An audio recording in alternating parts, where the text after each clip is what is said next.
بسم الله الرحمن الرحيم. ألف لام را، تلك آيات الكتاب المبين. إنا أنزلناه قرآنا عربيا لعلكم تعقلون. نحن نقص عليك أحسن القصص بما أوحينا إليك هذا القرآن، وإن كنت من قبله لمن الغافلين. إذ قال يوسف لأبيه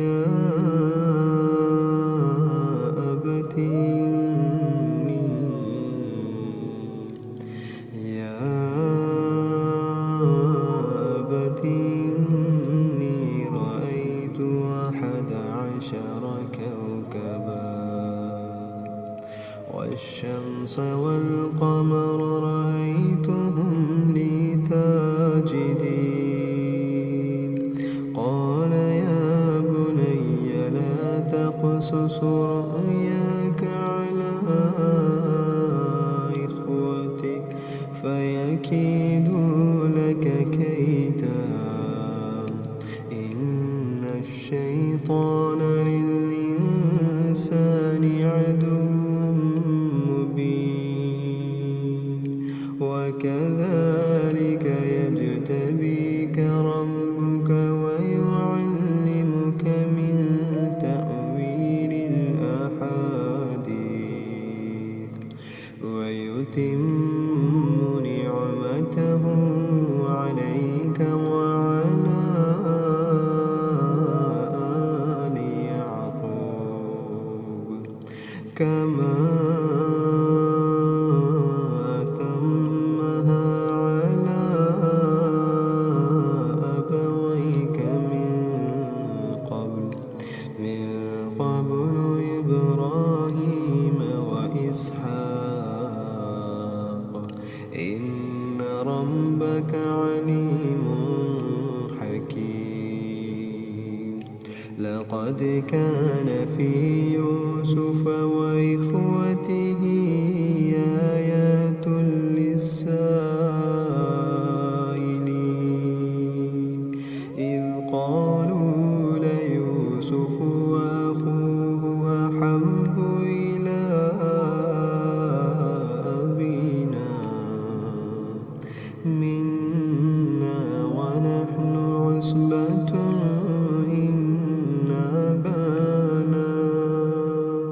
إن أبانا لفي ضلال مبين. اقتلوا يوسف أو اطرحوه أرضا يخل لكم وجه أبيكم وتكونوا من بعده قوما صالحين. قال قائل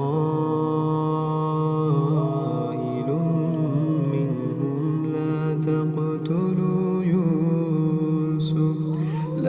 تقتلوا يوسف وألقوه في غيابة الجب يلتقطه بعض السيارة إن كنتم فاعلين. قالوا يا أبانا ما لك لا تأمنا على يوسف وإنا له لناصحون. أرسله معنا غدا يرتع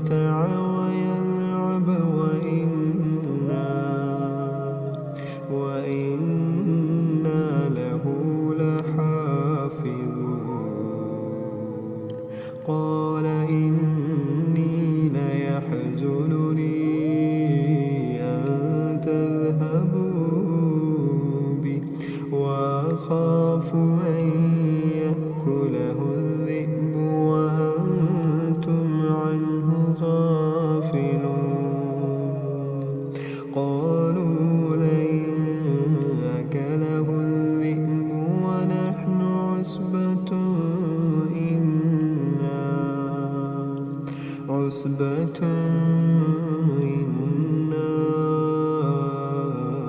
إذا لخاسرون فلما ذهبوا به وأجمعوا أن يجعلوه في غيابة الجب وأوحينا إليه لتنبئنهم بأمرهم هذا وهم لا يشعرون وجاءوا أباهم عشاء يبكون قالوا يا أبانا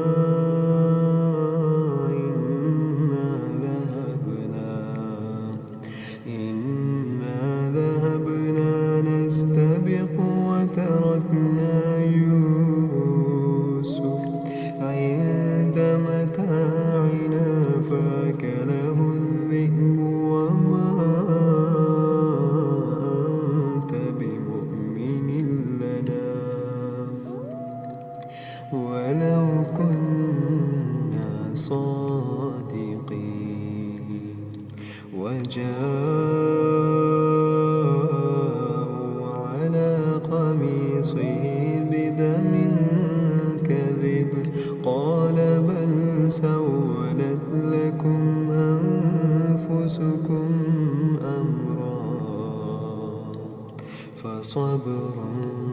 جميل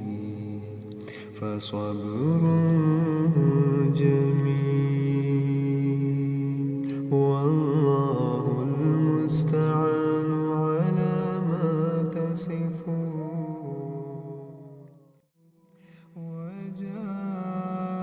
وجاءت سيارة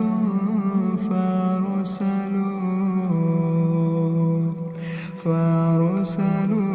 واردهم فأدلى دلوه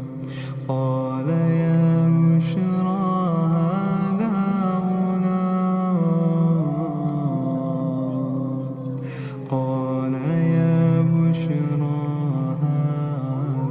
غلام وأسروه بضاعة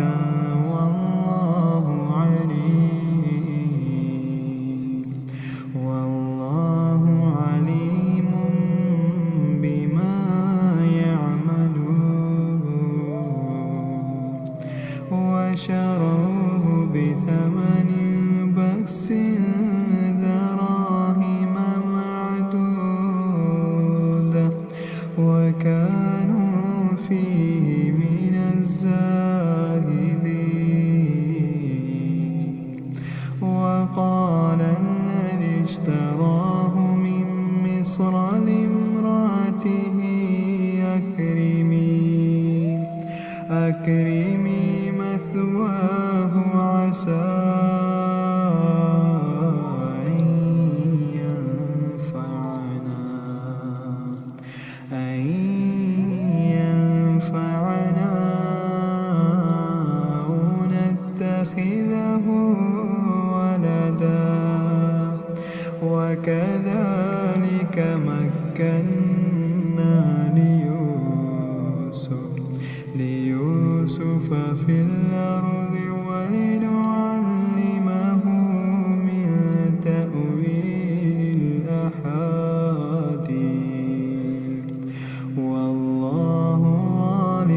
المحسنين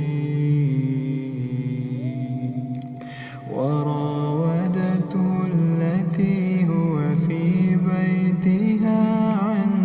نفسه وغلقت الأبواب وقالت هيت لك قال معاذ الله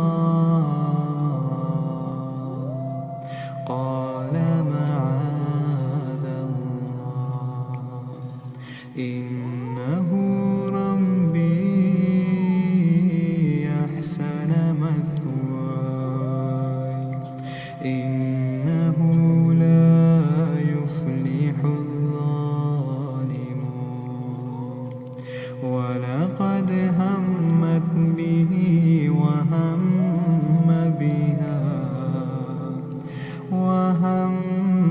بها لولا برهان ربي كذلك لنصرف عنه السوء والفحشاء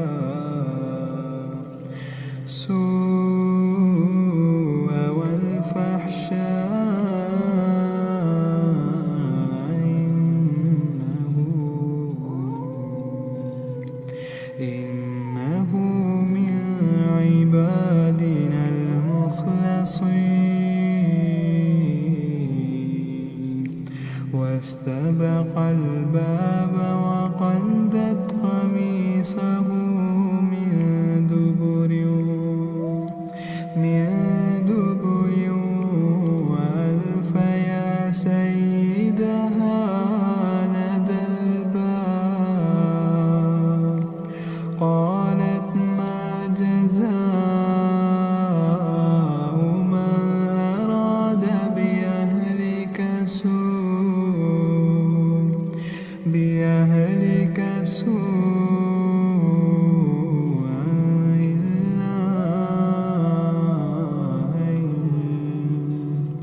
إلا أن يسجن أو عذاب أليم قال هي راودتني عن نفسي وشهد شاهد من أهلها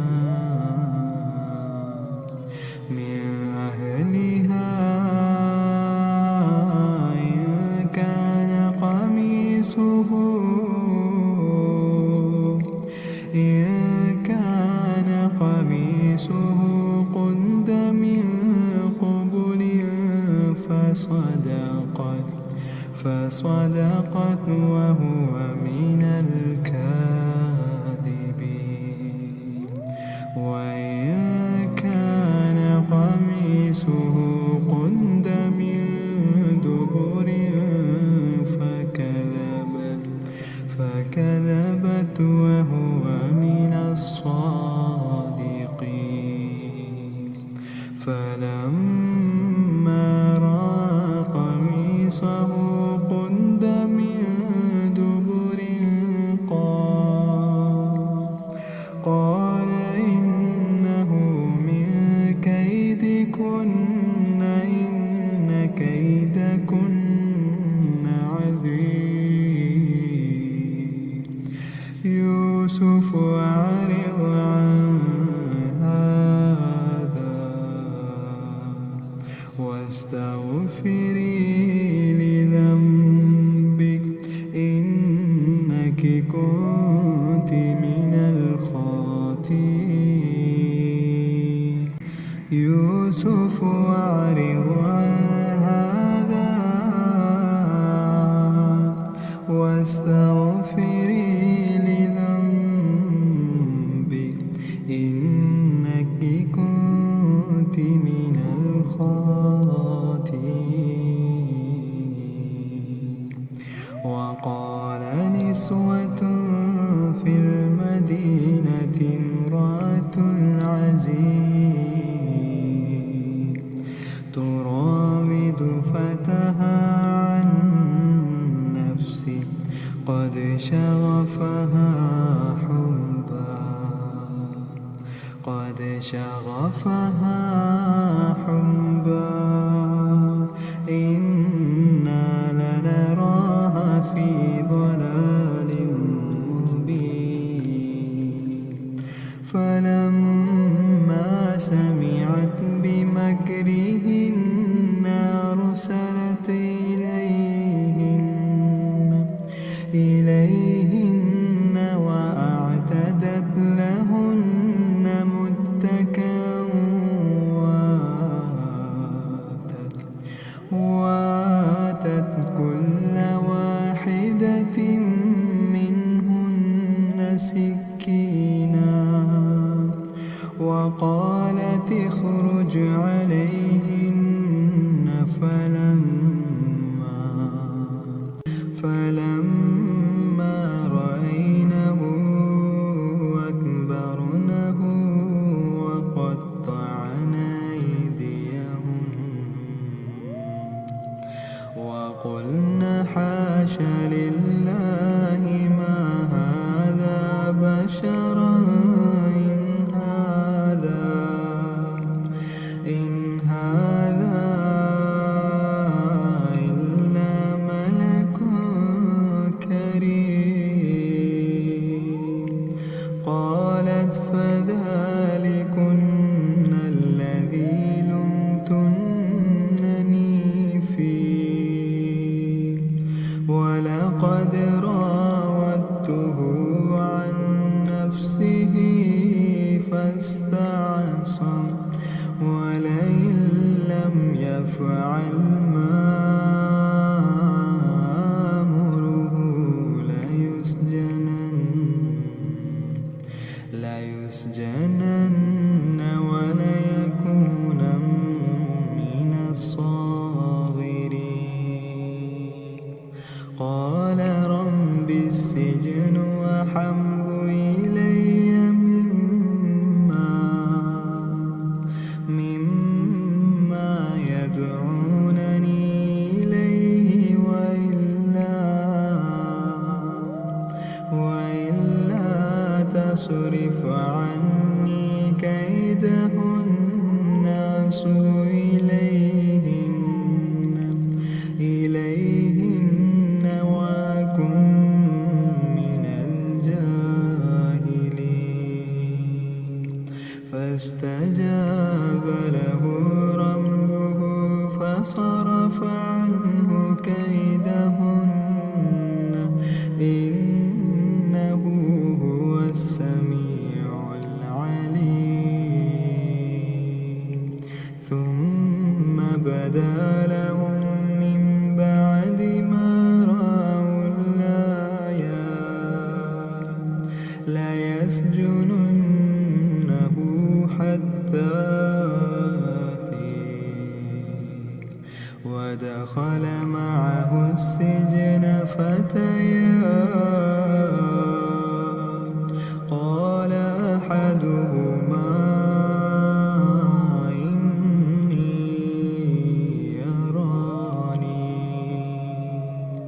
إني أراني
لا يشكرون يا صاحبي السجن أرباب متفرقون خير أم الله الواحد القهار ما تعبدون من دونه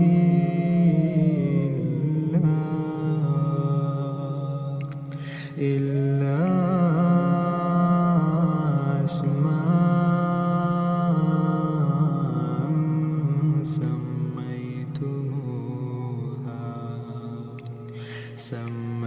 سميتموها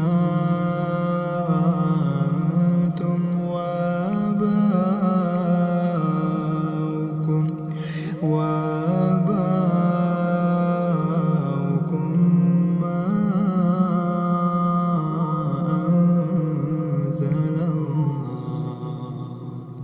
ما أنزل الله بها من سلطان إن الحكم إلا لله إن الحكم إلا لله أمر ألا تعبدوا إلا إياه ذلك الدين القيم ولكن أكثر الناس لا يعلمون يا صاحبي السجن أما أحدكما فيسقي ربه خمرا وأما الآخر فيصلب فتأكل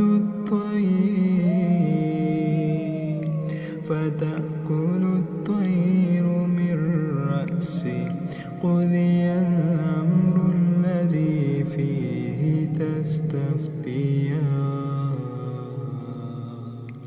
وقال للذي ظن أنه ناج منهما اذكرني عند ربك فأنساه الشيطان ذكر ربه فلبث في السجن بضع سنين وقال الملك إني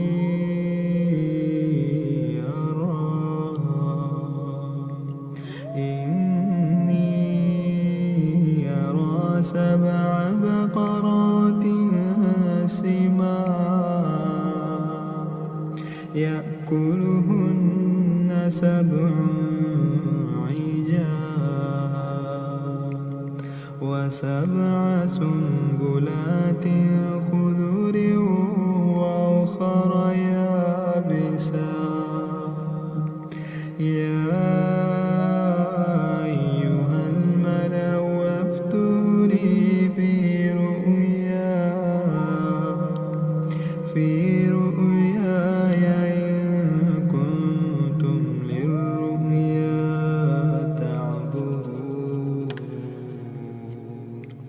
قالوا أضغاث أحلام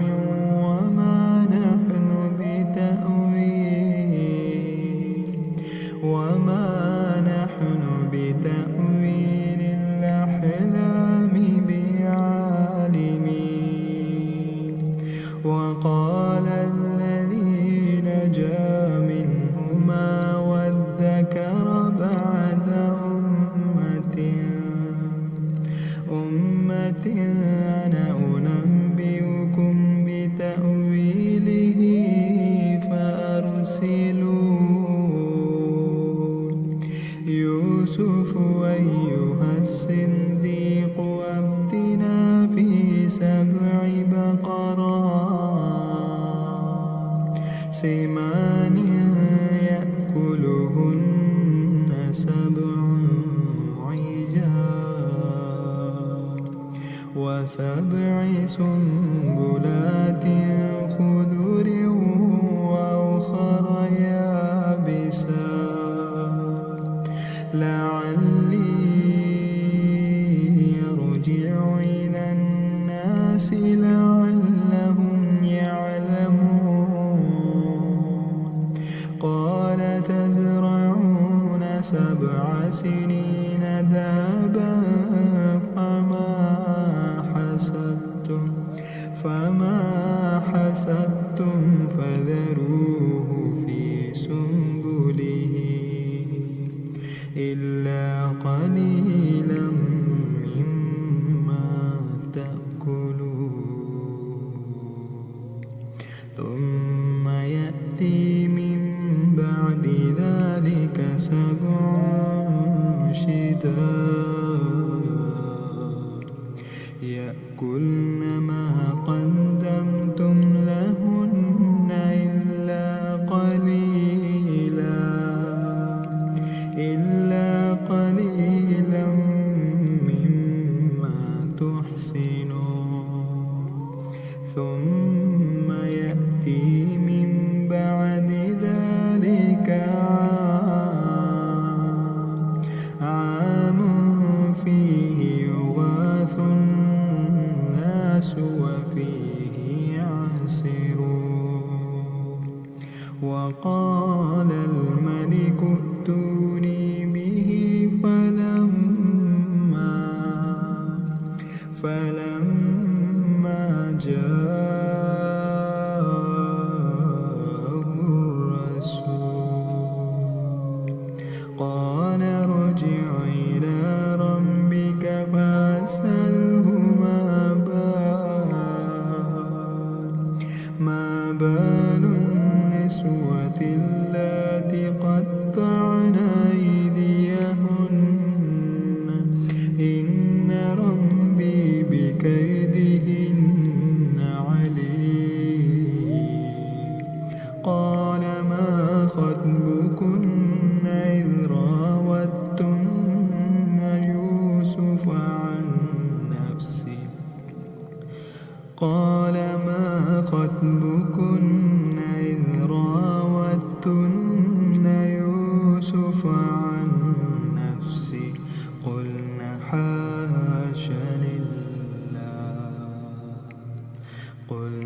حاشا لله ما علمنا عليه من سوء قالت امرأة العزيز الآن حسحس الحق وأنا راودته عن نفسه وإنه لمن الصادقين ذلك ليعلم أني لم أخنه بالغيب وأن الله لا يهدي كيد الخائنين وما أبرئ نفسي إن النفس لأمارة بالسوء إلا ما رحم ربي إن ربي غفور رحيم وقال الملك ائتوني به يستخلصه لنفسي فلما كلمه قال إنك اليوم لدينا مكين أمين قال اجعلني على خزائن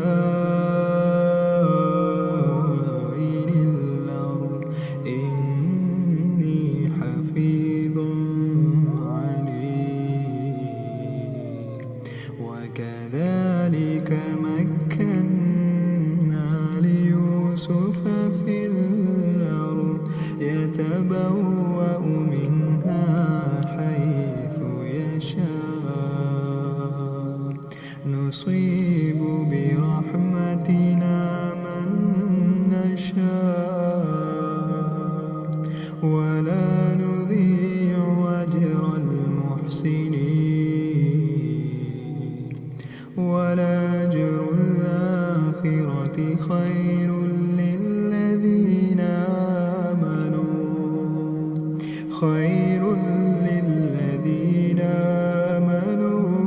وكانوا يتقون وجاء إخوة يوسف فدخلوا عليه فعرفهم وهم له منكرون ولما جهزهم بجهازهم قال ائتوني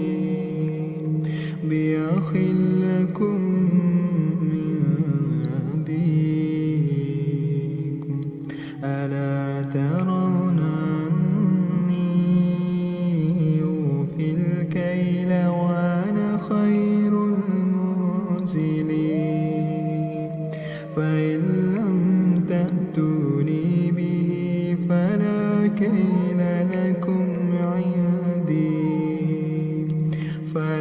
كيل لكم عندي ولا تقربون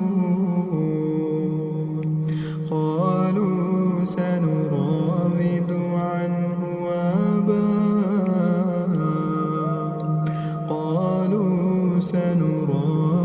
عنه أباه وإنا لفاعلون وقال لفتيانه اجعلوا بضاعتهم في رحالهم لعلهم يعرفونها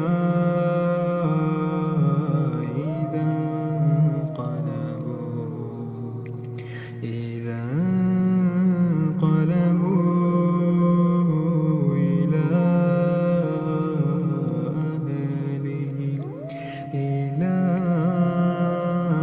أهلهم لعلهم يرجعون فلما رجعوا إلى أبيهم قالوا يا أبانا منع منا الكيل فأرسل معنا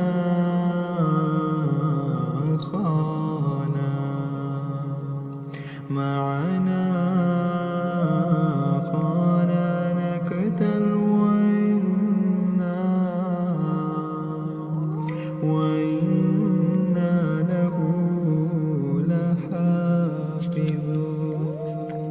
قال هل آمنكم عليه إلا كما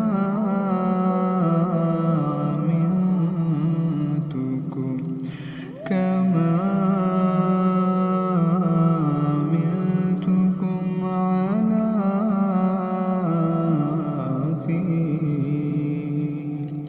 على أخيه من قبل فالله خير حافظا وهو أرحم الراحمين ولما فتحوا متاعهم وجدوا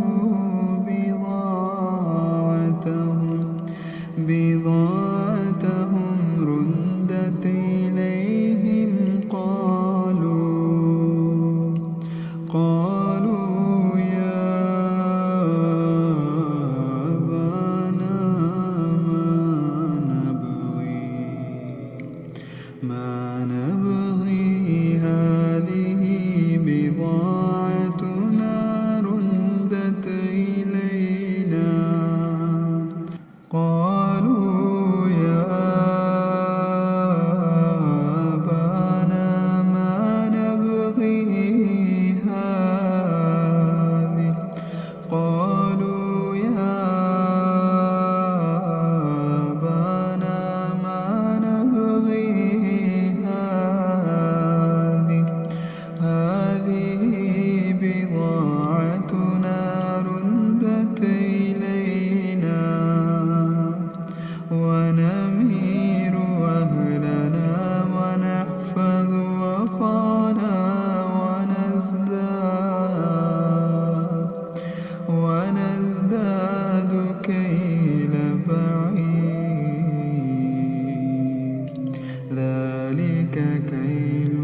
لتأتونني به إلا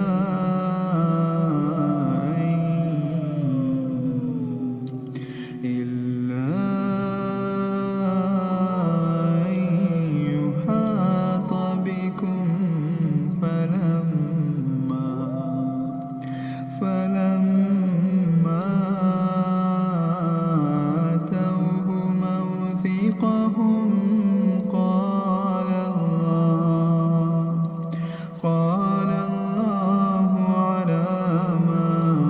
نقول وكيل.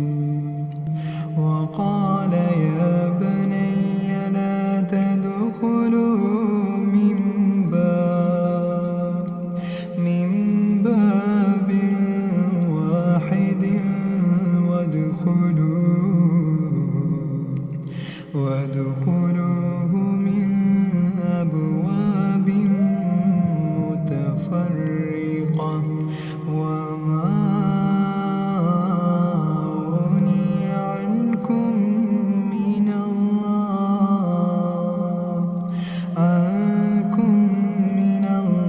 الله من شيء إن الحكم إلا عليه توكلت وعليه فليتوكل المتوكلون.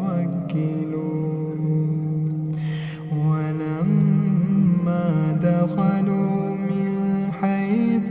أمرهم أبوهم ما كان يغني عنهم من الله من شيء إلا حاجة في نفس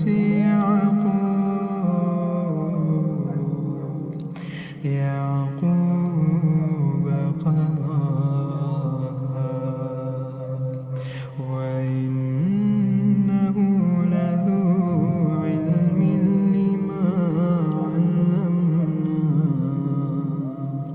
لما علمناه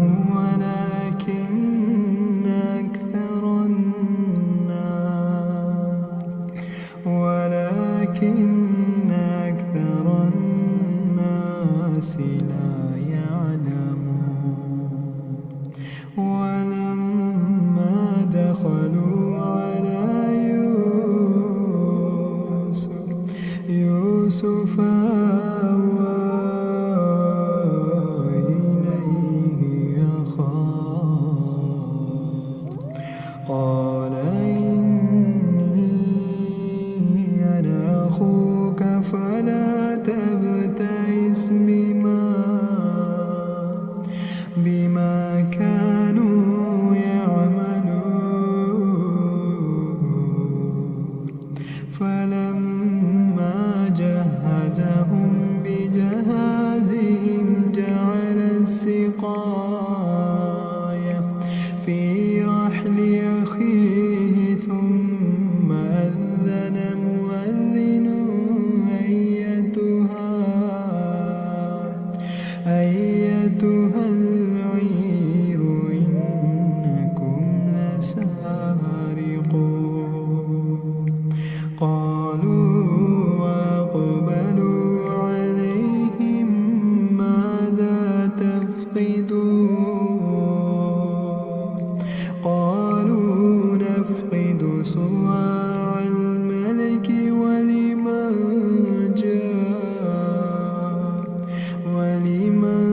جاء به حمل بعير وأنا به زعيم.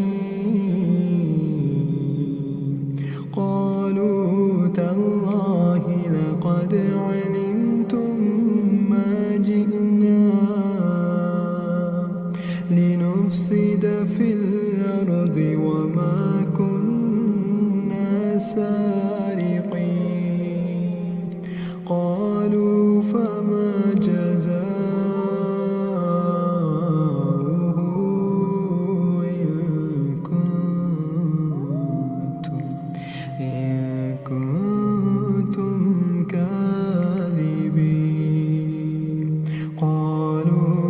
وجزاؤه ما وجد في رحله فهو جزاؤه كذلك نجزي الظالمين فبدأ بأوعيتهم قبل وعاء أخيه ثم استخرجها من وعاء أخيه كذلك كدنا ليوسف ما كان ليأخذ أخاه في دين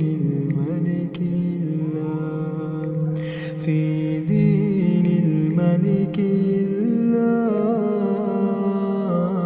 أن يشاء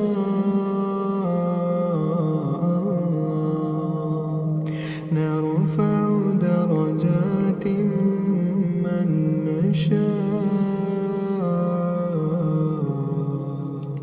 وفوق كل ذي علم عليم قالوا يسرق فقد سرق أخ له من قبل فأسرها يوسف في نفسه ولم يبدها لهم قال أنتم شر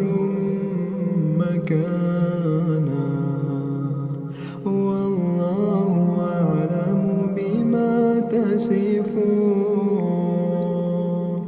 قالوا يا أيها العزيز إن له أبا شيخا كبيرا فخذ أحدنا مكانه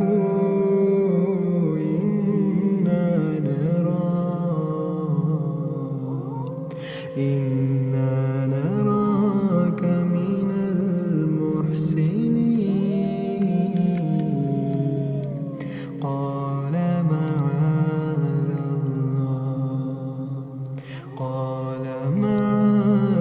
الله أن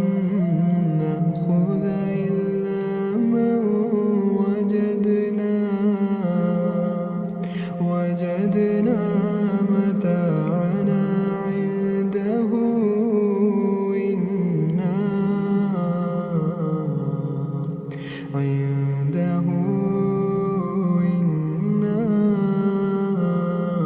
إذا لظالمون فلما استيأسوا منه خلصوا نجيا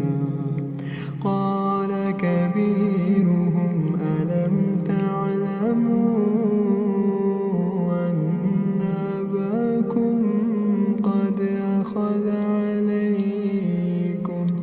قد أخذ عليكم موثقا من الله ومن قبل ما فرطتم في يوسف فلا أبرح الأرض حتى يأذن لي أبي أو يحكم الله لي وهو خير الحاكمين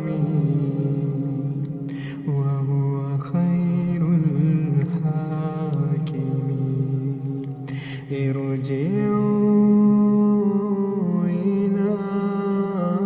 أبيكم فقولوا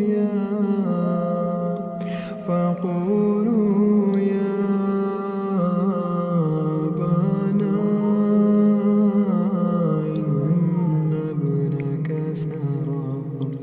إن ابنك سرق وما شهدنا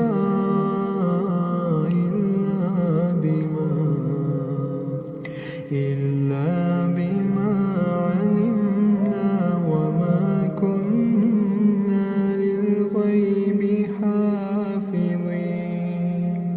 واسأل القرية التي كنا فيها والعير التي أقبلن فيها وإنا لصادقون قال بل سولت لكم أنفسكم أمرا فصبر جميل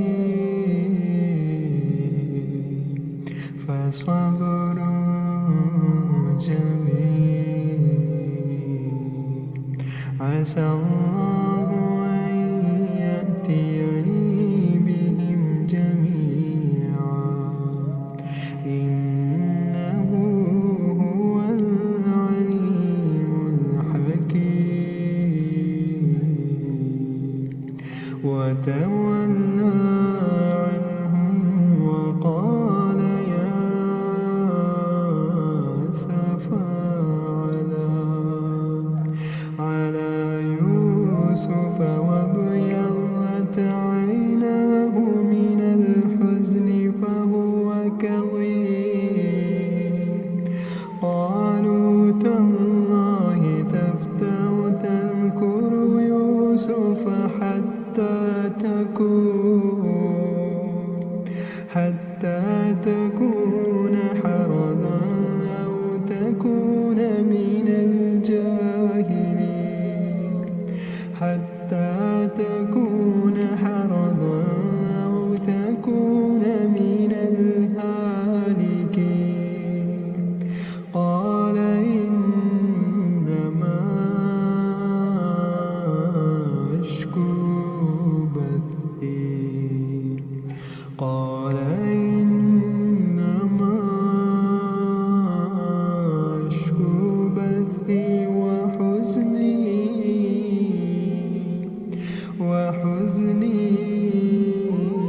إلى الله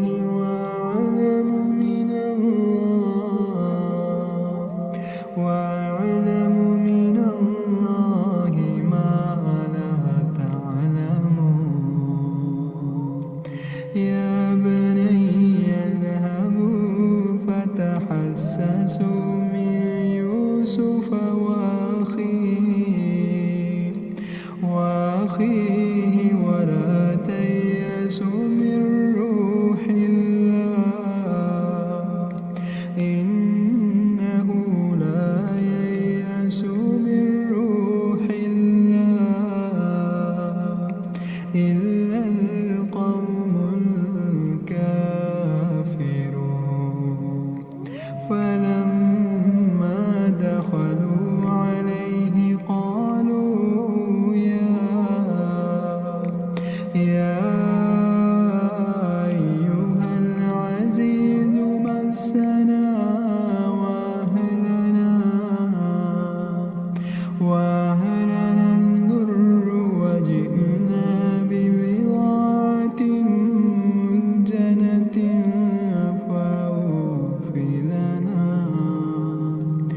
فأوف لنا الكيل وتصدق علينا إن الله يجزي المتصدقين قال هل علمتم ما فعلتم بيوسف وأخيه إذ أنتم جاهلون قالوا وإنك لأنت يوسف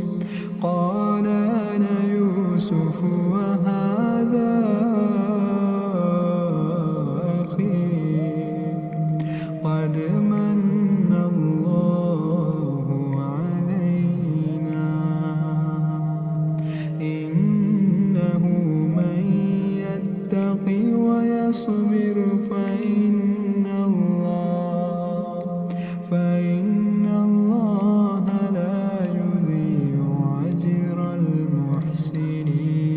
المحسنين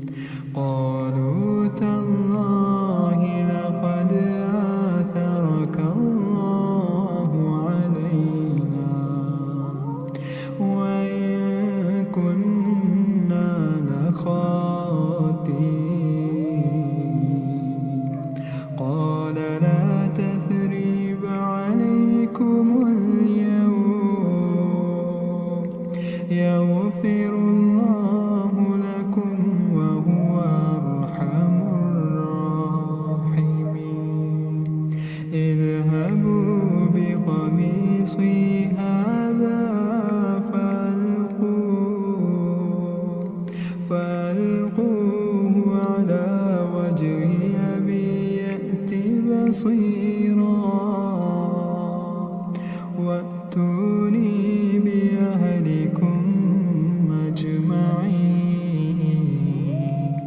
ولما فصلت العير قال أبوهم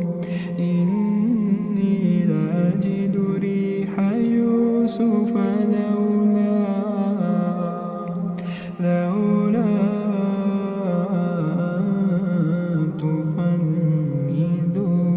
تفندون قالوا تالله إنك لفي ضلالك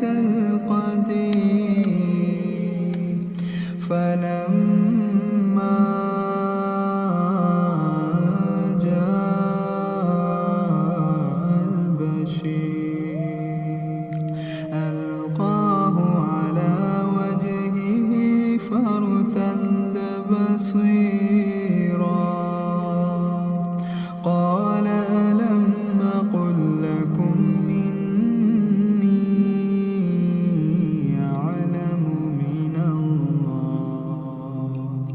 أعلم من الله ما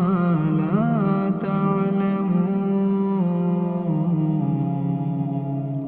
قالوا يا أبانا استغفر لنا ذنوبنا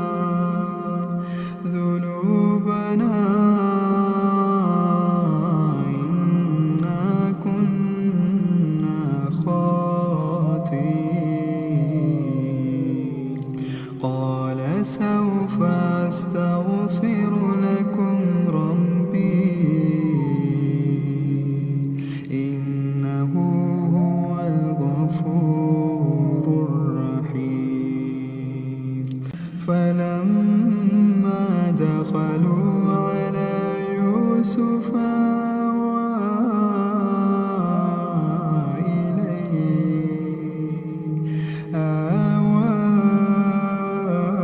إليه أبويه وقال ادخلوا مصر إن شاء الله آمنين ورفع أبويه على العرش وخروا له سجدا وقال يا أبت هذا تأويل رؤياي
لست بمؤمنين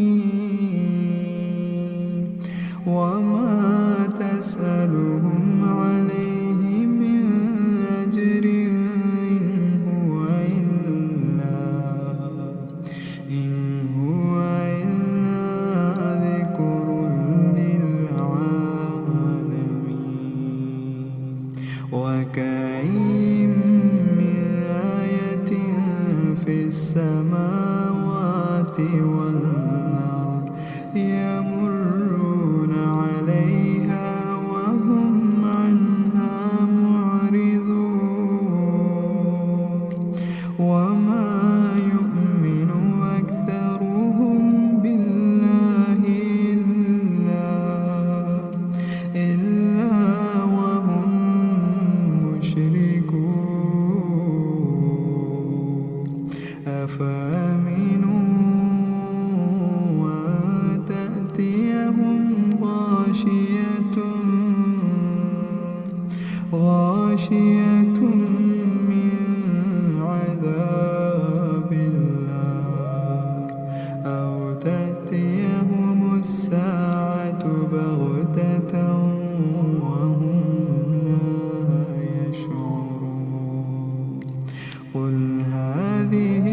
سبيلي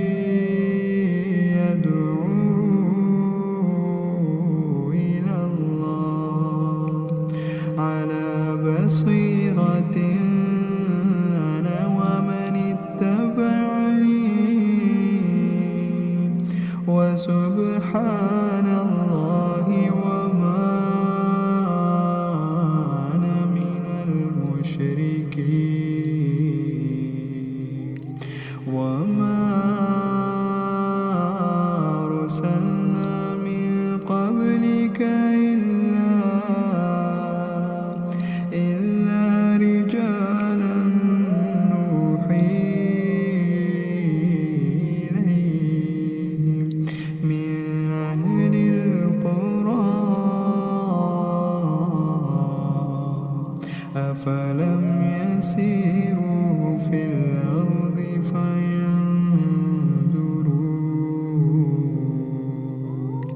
فينظروا كيف كان عاقبة الذين من قبلهم ولدار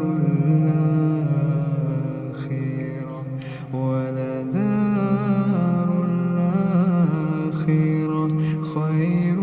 للذين اتقوا أفلا تعقلون حتى إذا استيأس الرسل وظنوا أنهم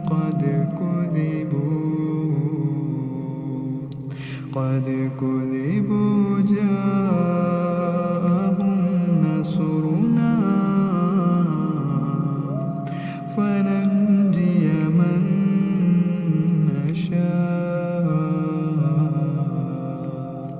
فننجي من نشاء ولا يرد بأسنا عن القوم المجرمين لقد كان في قصصهم عبرة لأولي الألباب